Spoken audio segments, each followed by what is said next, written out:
Oi, pessoal, vamos dar continuidade à nossa aula sobre metodologias ágeis, a parte 2. E a gente vai continuar falando um pouquinho sobre alguns métodos ágeis e algumas técnicas que são utilizadas quando os modelos de processo adotam a filosofia ágil. O último que a gente viu foi o Scrum, vimos também o XP, e agora a gente vai falar um pouquinho sobre FDD, que é um modelo de processo conhecido como desenvolvimento orientado a funcionalidades, a features, né? E para a gente entender como é que funciona esse modelo de processo, a gente tem que compreender o que é funcionalidade. Então, Pressman dá uma definição de como esse modelo de processo deve entender funcionalidade, que é uma função valorizada pelo cliente, passível de ser implementada em 2 semanas ou menos. Então, assim eles interpretam como tem que ser orientado o processo de desenvolvimento de software. É muito interessante adotar esse modelo de processo quando você tem projetos iniciais e não grandes projetos complexos, ou quando você tem alguma codificação existente e a equipe de desenvolvimento vai gerar novas versões, outros módulos ou variações do sistema que já existe. E segue uma filosofia de ação, resultado em cima de um objetivo. Então, por exemplo, adicionar um produto a um carrinho, mostrando as especificações técnicas do produto, armazenando as informações da remessa para o cliente. Normalmente esse modelo de processo é encarado como um intermediário entre metodologias ágeis e métodos tradicionais. E quais são os principais papéis compreendidos e assumidos pelas pessoas numa empresa que adota a FDD? Existem os papéis principais, os papéis de apoio e os papéis adicionais. Então, os principais: gerente de projeto, programador-chefe, proprietário da classe, arquiteto-chefe. Os apoios: gerente de domínio e de versão, especialista de linguagem, administrador de sistema e construtor de ferramentas case. E os adicionais: testadores, desenvolvedores e escritor técnico. Todos os papéis precisam estar ou ter numa empresa que adota a FDD? Não necessariamente, esses são os possíveis, assim como em todos os modelos de processo que a gente discutiu. Como é que funciona? A gente entende o funcionamento de FDD basicamente em 2 grandes etapas. A primeira é a de concepção e planejamento e a outra de construção. FDD, assim como XP, assim como Scrum, é interativo e incremental. Então, vai disponibilizando pedaços do software para o seu usuário/cliente. Como é que funciona a etapa de concepção e planejamento? Basicamente, se desenvolve um modelo do produto geral, listando todas as funcionalidades que existem e tendo um planejamento, construindo um planejamento para realizar a implementação de cada uma dessas funcionalidades. Depois que isso está pronto, ou seja, eu concebi o meu sistema, eu planejei como é que eu vou resolver, eu vou para a parte de construção do sistema, que aí eu tenho o desenvolvimento das funcionalidades, os testes dessas funcionalidades, o detalhamento dessas funcionalidades para entregar esse pedaço e voltar lá à análise de planejamento e concepção e fazer essa parte de forma cíclica, onde eu tenho a construção e a entrega do sistema por incrementos. Então, basicamente funciona assim. Algumas boas práticas de FDD, algumas delas vão ser práticas comuns nos métodos ágeis, outras mais específicas a FDD. Desenvolvimento por funcionalidade, essa aqui é bem específica.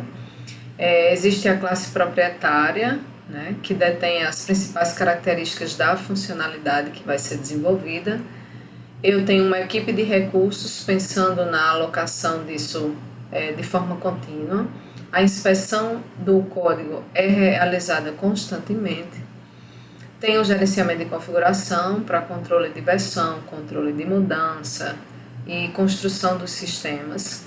A integração é contínua, afinal, o sistema é entregue por incrementos. Então, a cada etapa, eu tenho a entrega de um pedaço do sistema e eu tenho a visibilidade do progresso e dos resultados. São algumas das boas práticas do FDD. Outro modelo de processos também considerado ágil é o DSDM, conhecido como um modelo de desenvolvimento dinâmico de um sistema dinâmico, né? Ele é aconselhado para quando a equipe tem prazos curtos, cronogramas bem apertados, limitações de recursos. Ele adota tempos fixos nas entregas, ao invés de, por exemplo, a variação do Scrum, que cada sprint pode ser de 2 a 4 semanas, uma 2, outra 2,5, outra 15 dias.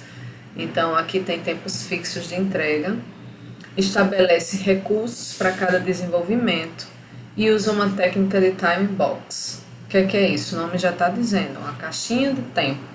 O projeto é dividido por várias caixinhas, estipulando quanto que custa cada caixinha e quanto tempo vai ser para eu trabalhar dentro daquela caixa de tempo. Então, essa técnica é conhecida como time box. Existe pouca formalidade porque os prazos são muito curtos. Então, pegar a demanda, pensar na solução arquitetural, fazer o sistema e entregar. Existem basicamente 3 fases para esse modelo de processo. A primeira, o pré-projeto, a segunda, ciclo de vida e a terceira fase de avaliação, pós-projeto. A primeira fase de pré-projeto são identificados quais são os projetos candidatos para ser realizado pela equipe ou pela empresa, etc. Define os orçamentos, a parte contratual. Por que chama de pré-projeto? Porque a gente ainda não está pensando, a gente ainda não começou a fazer o desenvolvimento do software, ou pensar muito mais no programa ou no produto de software. A gente está mais nas fases contratuais, delimitações de escopo e regras do próprio negócio. A fase 2 é o ciclo de vida do projeto. É aqui onde eu tenho a arquitetura do software, a implementação do código, os testes e a implantação do sistema.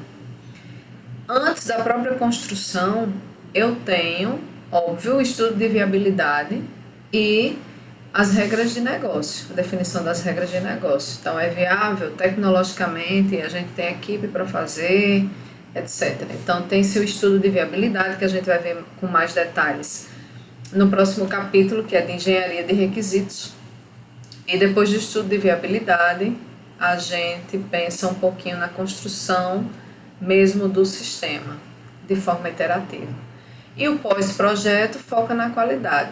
Depois que o sistema está pronto, a terceira grande fase é analisar as melhorias, os ajustes, fazer uma eventual manutenção e entregar esse sistema, o produto. A equipe pode ter todos esses papéis aí, arquiteto, desenvolvedor sênior, analista, programador, os usuários, administrador de banco de dados, dentre outros, como eu falei nas outras aulas de processo. A disciplina precisa abranger muito conteúdo de engenharia de software, então a gente vai ver os modelos de processo de forma bem superficial para dar o pontapé inicial para que vocês, caso queiram estudar, aplicar ou trabalhem numa empresa que vai adotar um modelo de processo específico, vocês entendam mais ou menos como funciona e procurar documentação, livro e material para se inteirar. Mas, basicamente, a gente tem essa equipe aqui que pode trabalhar quando uma empresa adota o DSDM. Alguns princípios específicos do modelo de processo, né? O envolvimento da equipe, a autonomia, precisa ser uma coisa rápida, sem muita burocracia, com a documentação mínima possível. O que a gente quer mesmo é o software funcionando. Os sistemas precisam ser entregues de forma eficiente, foco nas entregas para estar dentro daquele time box de cronograma e orçamento.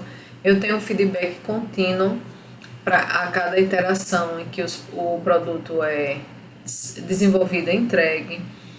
Eu tenho, a equipe pensa nos processos de reverter alguma parte do produto ou parte do desenvolvimento e, consequentemente, eu preciso prever se isso é possível ou adotar métricas e medições de previsibilidade. Também são alguns princípios desse modelo de processo.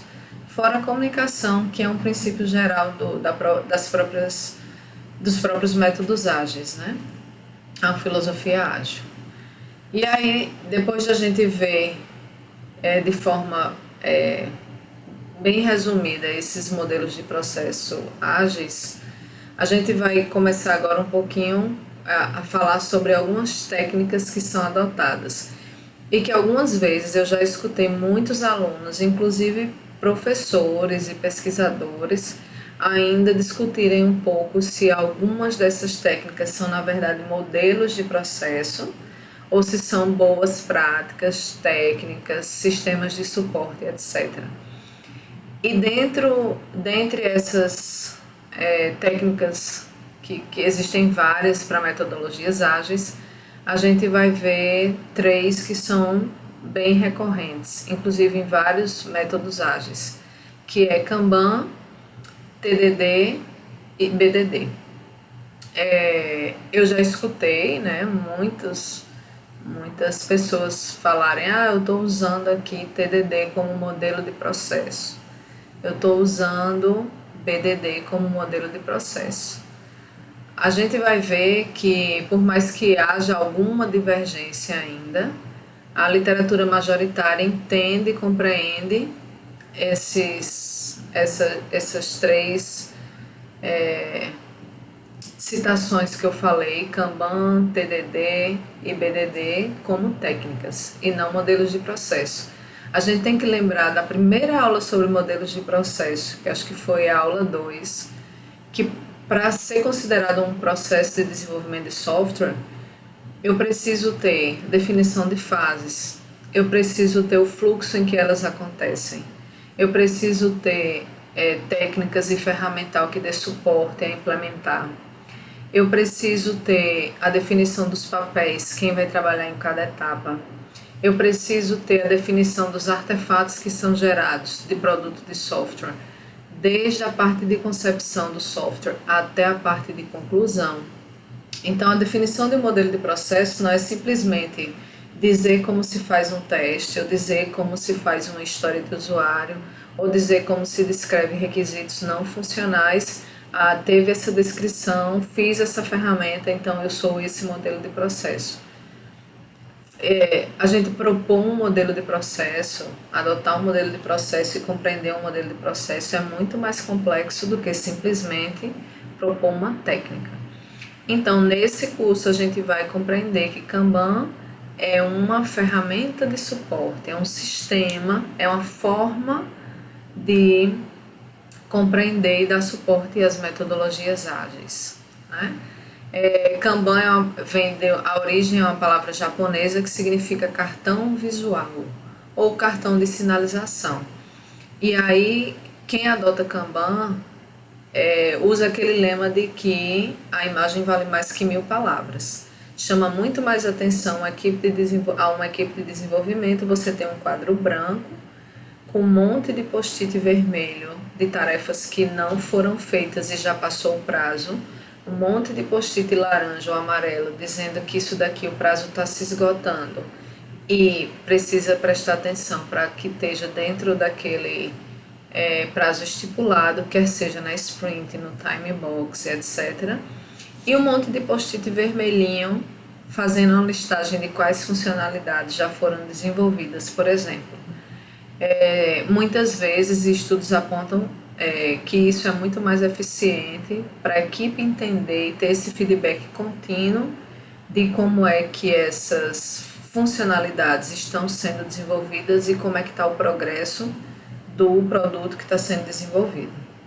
Então, Kanban é conhecido como um sistema de produção que visa isso visual, né? Assim, prioriza a visibilidade do progresso do software, do desenvolvimento do software.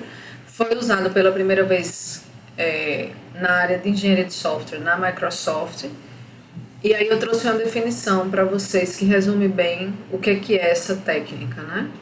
Kanban é um método que ajuda times de desenvolvimento a trabalhar num ritmo sustentável, eliminando desperdício, entregando valor com frequência e fomentando a cultura de melhorias contínuas, baseado no visual. Bem a cara de metodologias ágeis, né? Uma técnica, uma boa prática, um sistema, um método de suporte que casa com as definições de metodologias ágeis. E o quadro Kanban, como é que fica? O que é? Muita gente confunde Kanban com Scrum, ou acha que é a mesma coisa, ou entende que são modelos de processo, um é a evolução do outro. Então, mais uma vez eu reitero, Kanban não é um modelo de processo.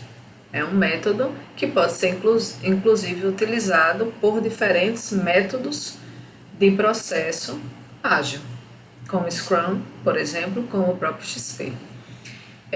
Não existem eventos específicos, então isso é uma das características que faz com que ele não seja um modelo de processo, né? Como, por exemplo, as sprints para o Scrum. Não existem papéis definidos para eu adotar. Quem escreve no quadro Kanban? Quem coloca as cores? Quem troca? Então, não existe, a equipe é auto-organizável para usar essa técnica. Não possuem os mesmos artefatos, exceto o backlog, que tem a lista lá, igual o backlog de produto do Scrum, que tem a lista das funcionalidades. E eu trouxe aí para vocês exemplos de quadro Kanban, onde eu posso ter os cartõezinhos visuais por sprint, backlog, desenvolvimento, ou o que é mais utilizado, o que precisa fazer, o que está em progresso ou o que está feito. Só para vocês terem uma ideia mais materializada de como é que a gente pode adotar essa técnica num processo de desenvolvimento de software. E o que é Kanban, então? Então, eu já falei um pouquinho, né, para vocês não confundirem com um modelo de processo específico. E quando eu penso em Kanban, vamos tentar separar os componentes para a gente ver se faz sentido eu falar em Kanban como um modelo de processo ou como um método, uma boa prática. Os papéis não são definidos, a equipe se auto-organiza para executar as atividades Kanban. As histórias do usuário não têm priorização específica, assim como, por exemplo, como o Scrum precisa dessa priorização, pode haver priorização, inclusive a pedido do próprio usuário. Eu sei que isso aqui é facinho, mas eu quero que a tela de login, a funcionalidade de login e logout e as funcionalidades sejam desenvolvidas primeiro. Então, foi um pedido externo e que a equipe de desenvolvimento pode priorizar. As reuniões, o time vai escolher se para observar os quadros Kanban eu tenho reunião diária, eu tenho reunião de planejamento, eu tenho reunião de retrospectiva. Não necessariamente elas devem acontecer obrigatoriamente, todas elas, ou tem que ter pelo menos uma delas, não necessariamente. E no gerenciamento de projeto, não tem priorização de ferramenta case, pode inclusive ser um quadro mesmo, quadro de escola, de universidade, cheio de post-it. Pode ser uma cartolina com os cartões visuais e a equipe que escolhe como é a representação, se é quadrinho, se são círculos, quais são as cores, o que significa cada cor, onde elas têm que ser colocadas na medida em que o produto de software é desenvolvido. Recomenda-se usar o quadro Kanban, como eu mostrei para vocês, mas pode-se usar outras ferramentas case, mas o quadro Kanban sem problema nenhum. Outra técnica, sim, eu vou falar um pouquinho mais na frente sobre algumas ferramentas que dão suporte a essas boas práticas ágeis, e uma delas é o Trello. O Trello pode ser usado para representar, por exemplo, esse quadro aí. Outra técnica que é adotada, foi inicialmente adotada como uma boa prática do XP, do teste antes, né? Teste automatizado e teste antes do desenvolvimento do software, e se desenvolveu, tem um funcionamento tão próprio e específico que acabou sendo compreendido como uma técnica que poderia ser adotada por outros modelos de processo, mesmo sendo ágeis, e não necessariamente sendo XP. Então, o TDD, assim como o Kanban, não é um modelo de processo. Não tem fases definidas, com papéis definidos, com ferramentas definidas e todas as características que a gente já discutiu dos outros modelos de processo. É uma boa prática, é uma técnica que pode ser adotada por metodologias ou por métodos que, inclusive, não são ágeis. Mas acho interessante usar TDD como boa prática. É uma técnica de desenvolvimento voltada à validação e à verificação. O teste vem primeiro, afinal veio de uma evolução da boa prática do teste antes, de XP.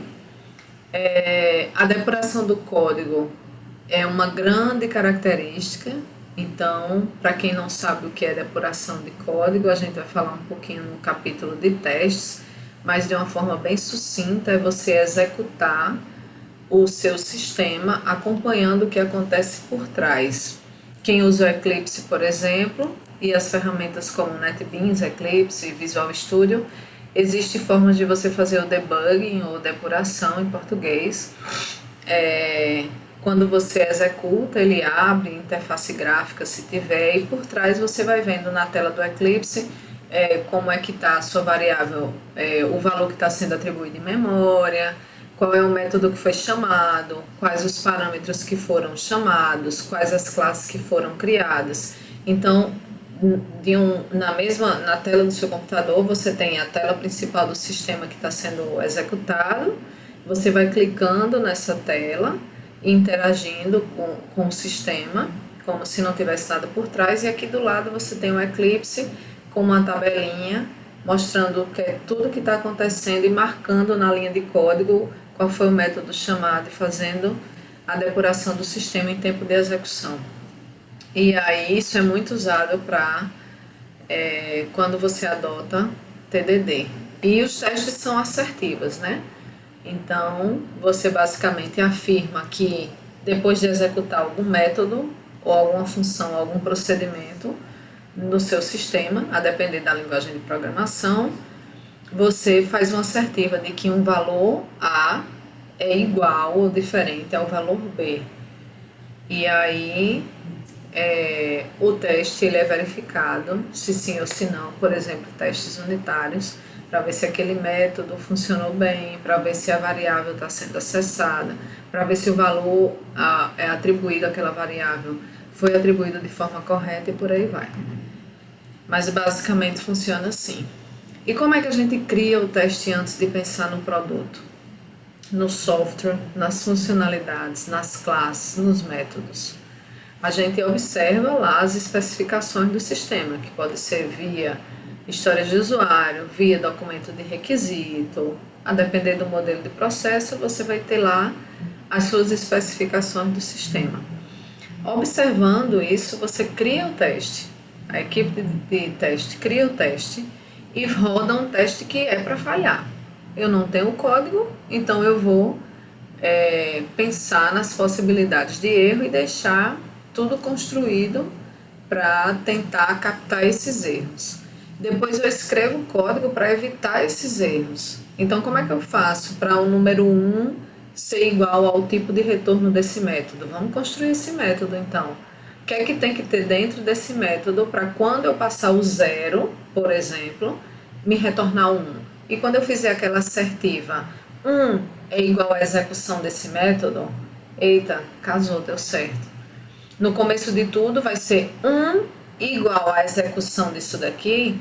Como isso daqui não tem corpo, vai retornar um null, vai retornar um 0.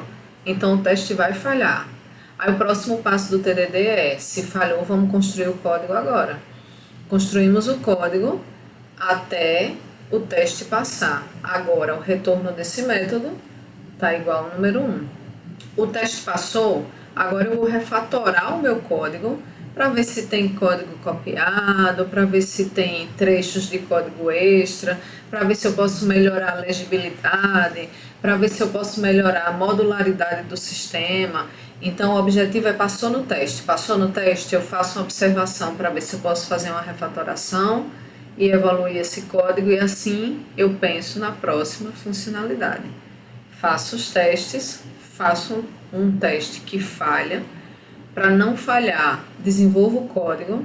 Desenvolvendo o código, passou no teste, eu faço refatoração e começo tudo de novo. Basicamente funciona assim essa técnica, certo? Quais são as vantagens de eu usar TDD no meu modelo de processo como uma técnica?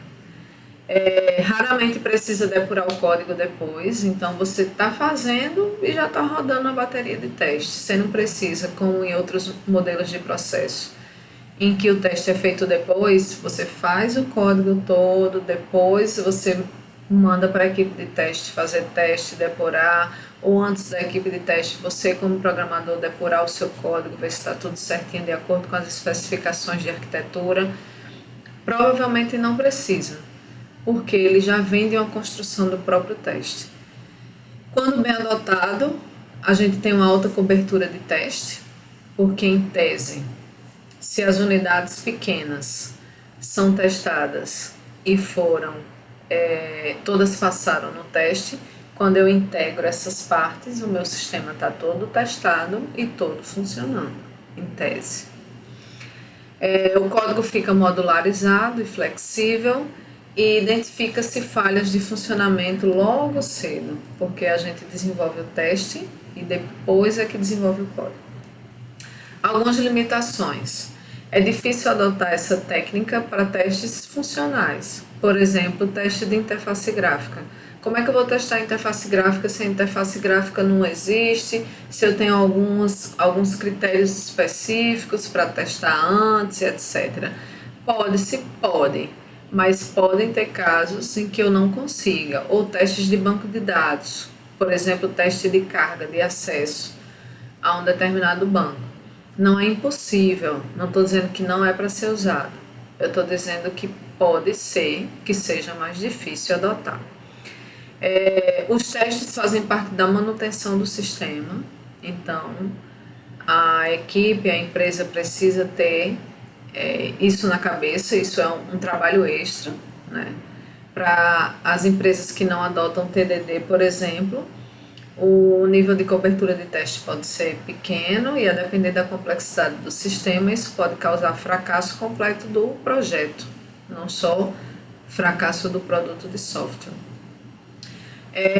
E tem um alto número de testes que pode causar essa falsa impressão de que está tudo certo. Pode entregar que está tudo certo, mas nem sempre, quando a gente desenvolve sistemas e tem uma prática um pouco maior, nem sempre a unidade funcionando significa que quando eu integro essas partes o sistema está funcionando. Eu vou ter problemas nessa conexão, porque no capítulo de arquitetura a gente vai ver que a arquitetura do software é composta pelos componentes, pelas comunicações entre esses componentes e pelas propriedades dessas comunicações. Então, qualquer um desses itens, se não funcionar, o sistema como um todo não funciona. E não interessa para o usuário, ou não interessa para a empresa de desenvolvimento de software, um sistema que só funciona a tela se tiver desse lado. Mas se eu botar a tela de login mais a tela de cadastro, vai dar um bug, vai dar uma pane no sistema. Isso não é um sistema. O sistema tem que funcionar todas as partes integradas com suas características específicas. Então, algumas vezes, como o foco do TDD são em testes unitários e testes de aceitação, as empresas pulam os testes de integração, os testes de sistema, os testes de carga, os testes funcionais, e o que acontece? Fez teste unitário, passou, fez teste de aceitação, foi por ali nas principais funcionalidades, o sistema está todo funcionando, está lindo. E aí quando a empresa vai implantar o sistema, fazer essa transição, dá tudo errado. Então pode ser, a depender da complexidade do sistema, a depender de como a equipe tratou isso, que estou adotando o TDD, teste unitário deu certo, o sistema está todo ok. E a literatura e a prática já prova que isso não é sempre verdade. BDD, a terceira técnica, então a gente viu Kanban, feito em progresso o que precisa fazer. A gente viu o TDD, que é essa técnica de testar antes e construir o código em cima das falhas dos testes que foram pensados. E outra técnica ágil, né, que pode ser adotado também por mais de um modelo de processo, é o BDD, que é o desenvolvimento direcionado ao comportamento do sistema e ao comportamento do que os stakeholders esperam sobre esse produto de software. É uma técnica que encoraja a colaboração entre desenvolvedor, setor de qualidade de produto e os stakeholders externos ao processo de desenvolvimento. Então, aí vocês veem mais claramente características ágeis, participação do usuário, do cliente, dos stakeholders, a qualidade, o produto funcionando e não os contratos e documentação de requisitos. Então, é uma técnica que casa bem com os princípios e preceitos de metodologias ágeis. Tem um foco numa linguagem específica, normalmente é uma linguagem de domínio, com o desenvolvimento de ferramentas que dão suporte a essa linguagem de domínio e interação da equipe muito grande. Analisa o comportamento do sistema e, consequentemente, das funcionalidades. Porque o que é um sistema de software? Nada mais é do que um conjunto de funcionalidades que devem ser entregues ao seu usuário no tempo correto, dentro do prazo, dentro do valor estipulado e que atenda às suas necessidades, tanto de forma funcional quanto de forma quando observadas as restrições sobre esses sistemas. E o núcleo do BDD são testes de unidade e testes de aceitação. Algumas boas práticas de BDD. Envolve as partes interessadas no processo Outside Development. Que danado é isso? Desenvolvimento de dentro, de fora para dentro. Outside in. Então, ao invés de a equipe entender o problema, pensar na arquitetura, a equipe de desenvolvimento pensar na arquitetura, eles que vão dizer como que é a tela, como que é a linguagem, como que é o banco de dados, como vai ser o acesso, o paradigma de programação. Ao invés deles pensarem, trazerem isso para o usuário, a observação do sistema é de fora para dentro. Ou seja, outside in. Eu preciso da participação massiva dos meus usuários. E eu preciso desse feedback muito rápido. BDD é olhando o comportamento, tendo feedback, fazendo a evolução do sistema. E como é que eu posso ter essa evolução, esse feedback rápido? Com protótipos, com mockups, com protótipos de baixa fidelidade, por exemplo, os mockups, com desenvolvimento das interfaces gráficas. Porque se eu chegar para o usuário com um monte de classe escrita no Eclipse, por exemplo, de Java, e disser, e aí, me dá o feedback, é mais ou menos isso aqui, não vai servir. É diferente de eu conversar com o usuário mostrando um protótipo de tela, fazendo um rabisco de um design, ou colocando uma interface gráfica, mesmo que não tenha por trás uma persistência de dados, uma construção de regras e modelos de negócio, sem problema. Os botões, eles não funcionam ainda, a parte lógica disso, computacional, mas eu tenho uma interface, é muito mais fácil de eu conversar, entender como é que esse usuário espera o comportamento do sistema. Então, é em cima disso que a equipe tem esse feedback bem rápido. Usa os termos should, de quando eu devo, ou quando eu gostaria de ter algum comportamento, algum botão, alguma funcionalidade, alguma restrição, para que isso seja não questionável, tanto arquiteturalmente quanto a parte de implementação. E usa também simuladores de teste para auxiliar na colaboração entre esses módulos, né? E os próprios códigos que já foram escritos e os que não foram escritos. Como que funciona esse desenvolvimento de outside in, né? De fora para dentro? Primeiro se desenvolve a interface gráfica, lembrando que existem casos em que a interface gráfica não é desenvolvida, são desenvolvidos protótipos ou mockups, mas a maioria das empresas que adotam BDD fazem a interface gráfica para fazer essa interação com o usuário, certo? E cada elemento do código possui o seu comportamento, que vai ser verificado com o usuário e implementado pela equipe. Então, eu trouxe aqui um exemplo só para vocês terem uma ideia, mas a gente vai ter uma aula específica sobre definição de histórias de usuários e comportamentos com criação de cenários BDDs. Mas só para vocês terem uma ideia e tentarem materializar como é que eu faço isso na empresa, eu escrevo o quê, como é que eu faço um cenário, como é que isso é construído, né? Então eu tenho normalmente a funcionalidade, que pode estar lá na lista de funcionalidades, que pode estar no backlog, porque o BDD pode ser usado pelo Scrum, pode ser usado pelo XP, etc. Eu tenho lá a funcionalidade. Depois dessa funcionalidade, ao invés de ela ser descrita de forma textual, ela pode ser descrita em forma de história do usuário. E aí eu tenho a história, em cima da história eu vou ter os cenários de comportamento. Como é que essa história se comporta? Normalmente as funcionalidades de um sistema não têm um único caminho de execução.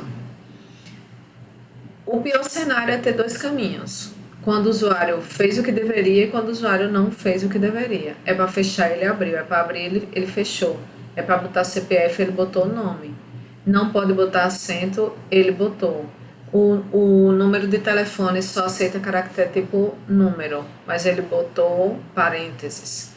Então tem uma série de comportamentos, cada uma das funcionalidades e às vezes campos das funcionalidades, tarefas e pedaços das funcionalidades que fazem com que o sistema tome vários e vários caminhos, tenham muitos e muitos comportamentos e acabem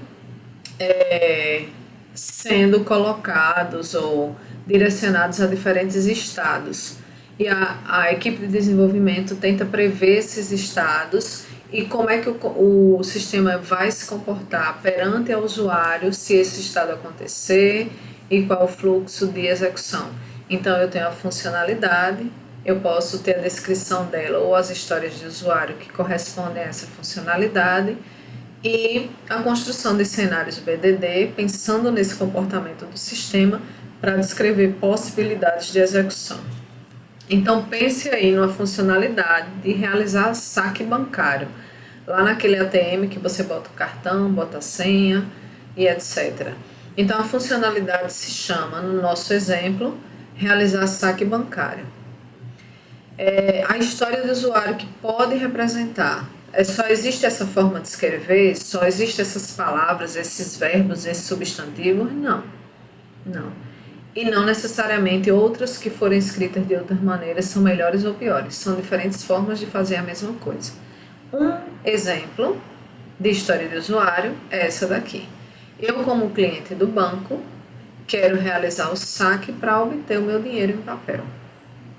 Em cima dessa funcionalidade, dentro dessa história de usuário, eu posso ter dois possíveis cenários. Por exemplo, eu tenho crédito na conta e eu não tenho. Então, o sistema vai ter que tomar dois direcionamentos. Vai ter que ter mensagens, estados do sistema, comportamento para o meu usuário que diga na tela do ATM: você não tem dinheiro? Não pode tirar. Tire até tantos reais, que é o que você tem. Ou tire tantos reais e esse resto de tanto vai sair do cheque especial. Ou eu vou fazer um CDC automático. Você tem linha de crédito, já que quer sacar tanto e você não tem esse tanto, a diferença eu vou fazer um empréstimo para você. E eu aqui só mencionei a título de exemplo a possibilidade de comportamento do sistema tendo ou não crédito. Já pensaram, por exemplo, em erros de senha? Já pensaram em bloqueios de senha? São outros comportamentos que o sistema precisa prever. Já pensaram, por exemplo, em a taxa magnética ou o chip não está sendo lido? Ele tem dinheiro na conta, ele sabe a senha, mas não está sendo lido. O sistema não pode ficar lá estátua e o usuário botar e tirar o cartão e ficar na mesma tela principal, sem nem dizer, por exemplo, o leitor magnético não identifica o seu cartão. Isso é um outro comportamento, um outro estado do sistema que precisa ser pensado pela equipe de desenvolvimento. E esses cenários, milhares de cenários, vários cenários, eles são construídos ou podem ser construídos através dessa técnica de BDD, né, de cenários de comportamento do sistema. Tá, e como é que eu escrevo essa coisa? Eu tenho novamente a funcionalidade de realizar saque, mais as histórias do usuário, e eu coloquei aqui só um exemplo de eu realizar o saque com o crédito. Eu tenho dinheiro, fiz o saque, tudo certo. Como o sistema tem que se comportar? Qual é o behavior desse sistema? Então, um exemplo de um cenário, mas os analistas, os engenheiros de software precisam pensar em todas as possibilidades desses cenários. Dado que a conta tem crédito, que o cartão tem validade e que o terminal tem dinheiro, quando o cliente solicitar o saque, então o débito deve ser realizado, o dinheiro deve ser entregue e o cartão deve ser devolvido. Eu posso fazer várias variações da definição desse comportamento. Por exemplo, dado que a conta tem crédito, o cartão tem validade, o terminal tem dinheiro e o chip é reconhecido, quando solicitar o saque, então faça o débito, retire o cartão e etc, etc. Então não vai existir, eita, esse aqui é um cenário BDD muito bem escrito, esse daqui certo, esse daqui errado. Não, a ideia da equipe é tentar prever o máximo possível de cenários, de possibilidades de caminho e fluxos de casos que o sistema pode ter para todas as funcionalidades. Então não é uma coisa simples, não é complexa, é trabalhosa e precisa de pensar nas previsibilidades do usuário. Na medida em que você ganha experiência, você vai conseguindo fazer isso mais facilmente. Na medida em que a equipe trabalha com o mesmo nicho de mercado ou com os sistemas da mesma complexidade, os engenheiros de software também têm uma facilidade maior na construção desses cenários. Então, essas 3 técnicas, por favor, não confundam com 3 modelos de processo ágil: Kanban, TDD e BDD. E aí eu vou falar superficialmente para, se vocês tiverem curiosidade de olhar ferramentas, mexer um pouco. A gente trabalha na disciplina de engenharia de software aplicada com algumas dessas ferramentas, mas nessa disciplina, que a gente trata mais da parte teórica, eu vou deixar a título de exemplos, alguns poucos exemplos, para vocês terem ideia do que é de algumas ferramentas de suporte, né? Para gerenciamento de projetos ágeis, eu tenho, por exemplo, o Explainer Plus, é open source, web, vocês podem acessar esse site aí e você tem como criar as histórias de usuário, fazer controle, exportar como PDF, colocar colaboradores para a criação dessas histórias, é um exemplo, mas existem várias ferramentas para a criação de história de usuário. Esse aqui é um exemplo só. Existe o Trello, que tanto serve para o quadro Scrum quanto para as empresas que adotam os modelos de processo que adotam a técnica Kanban. Eu posso botar, por exemplo, a fazer, em progresso e feito. Você pode, com o Trello, colocar colaboradores para trabalhar nos cartões das tarefas, é integrado a sistemas externos, como o controle de horas de trabalho. Então é bem interessante. Vocês acessam o site web trello.com e dão uma olhada lá nessas possibilidades. O JUnit é muito conhecido, antigo, para testes unitários, bastante usado. Os testes são escritos em Java, então os programadores e os próprios testadores não precisam aprender uma linguagem de domínio específica de teste. É só programar em Java e roda os testes, cria os testes. Você tem um feedback imediato no próprio Eclipse e nos outros ambientes de desenvolvimento, ele já vem integrado. Então, só é você abrir a view, a perspectiva lá de teste, e aí você faz o debugging e run as test application. Então, é bem simples e vocês podem brincar também com o JUnit. Provavelmente a maioria dos alunos que estão vendo essa aula já fizeram isso nas disciplinas de PO ou LP, por exemplo. Então, é bem conhecido. O Apache JMeter é uma ferramenta também gratuita. Ela tem uma versão web e ela tem uma versão nativa. Eu nunca testei a versão nativa, eu só testei a versão web. E faz um tempo, mas eu sei que tem as duas versões e simula acessos simultâneos, né? Um teste de carga. Então, eu estou fazendo um sistema que vai ser usado por universidade em 6 campos. Como é que eu faço para saber se o SIGA não vai quebrar? Por exemplo, eu ligo para 5.000 pessoas e digo uma dos e-mails já entra no site para ver se quebra? Não. Ferramentas de teste de carga e medida de desempenho. O JMeter, vocês podem brincar com isso também. Para programação em pá, que é aquela técnica muito adotada em XP, eu tenho o PEP. Eu descobri há uns 5 anos o PEP. Foi. Per Eclipse Programming. Parece muito com o que a gente faz no Drive, nos docs do Drive. Que eu tenho mais de uma pessoa colaborando e a gente escreve, um escreve na seção de introdução, outro escreve embaixo, sem dar conflito. Existe um tracking das pessoas que alteraram.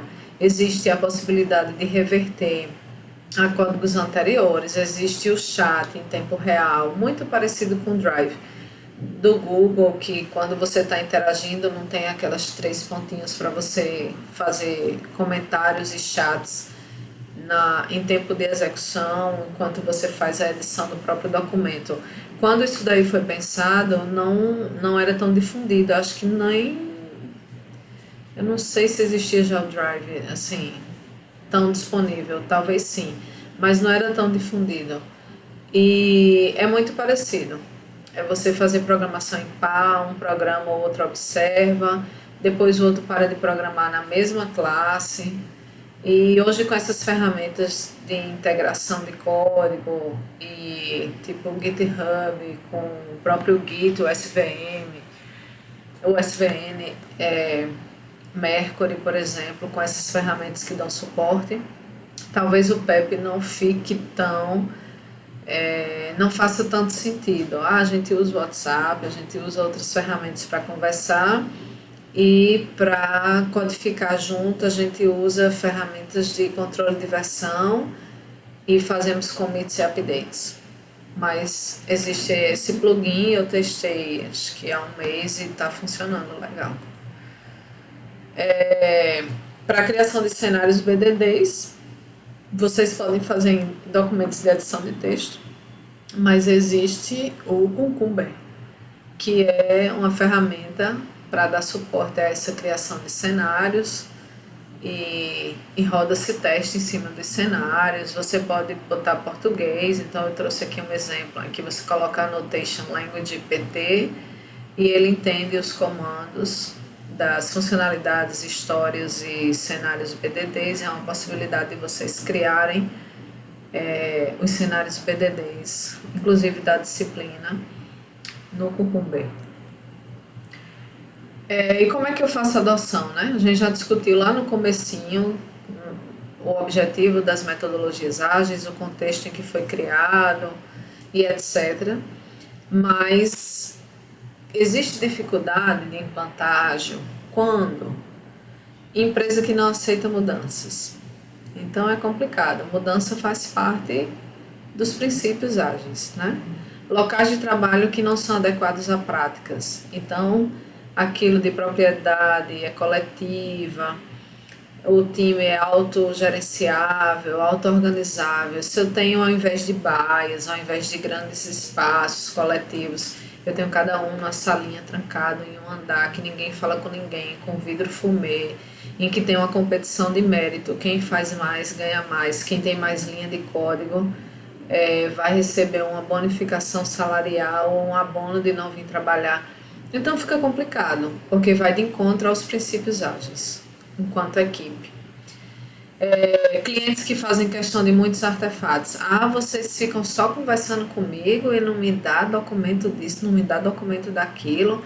É difícil você precisar do seu usuário, do seu cliente no processo de desenvolvimento, que ao invés de ajudar, complica a vida, porque ele fica esperando artefatos e documentos como modelos de processos mais tradicionais. Sistemas baseados em premiação individual não funciona mesmo, não funciona mesmo.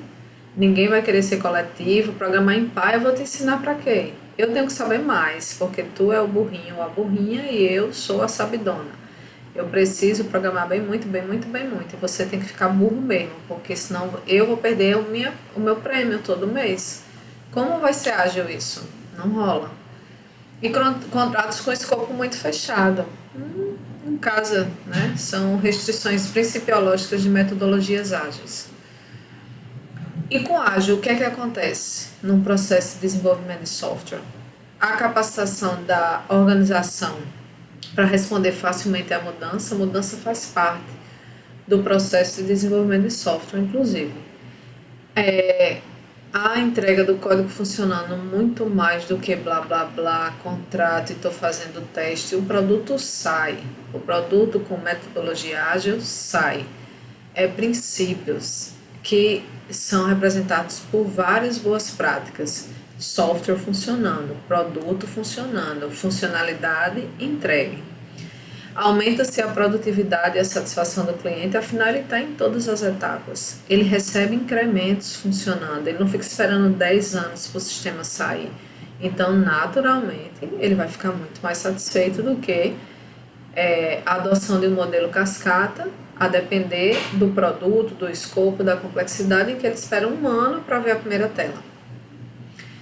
Fornece um ambiente de satisfação da equipe, com aqueles princípios de tempo saudável, propriedade intelectual coletiva, stakeholders envolvidos, muita comunicação da equipe de desenvolvimento e por aí vai. Então é natural que a gente espere essa satisfação de equipe e esse bem-estar coletivo.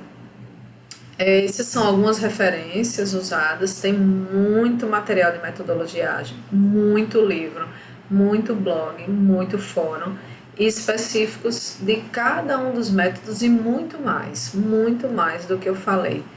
Mas essas duas aulas é só para vocês terem as noções principais sobre métodos ágeis, e que está sendo muito usado, né, nas equipes de desenvolvimento. Existe, como eu falei para vocês, conferências específicas agora sobre métodos ágeis. E é isso aí. A gente finaliza a parte de modelos de processo, né? Vimos a introdução, o que é processo, depois alguns modelos, depois os tradicionais, depois os interativos, depois os baseados em componentes, e entramos nas metodologias ágeis. E com isso, vocês têm ideia de como é que funciona o processo de desenvolvimento de software. E agora a gente vai passar para cada uma das atividades que eu falei lá na introdução à engenharia de software. E a primeira parte dela é a parte de engenharia de requisitos, que vai ser o próximo capítulo, que a gente vai ver na próxima aula. Espero que vocês tenham compreendido. Para os meus alunos, por favor, anotem as dúvidas e os comentários para a gente tratar no nosso encontro síncrono dessa semana. Certo? Obrigada a todos e ficamos por aqui na aula de hoje.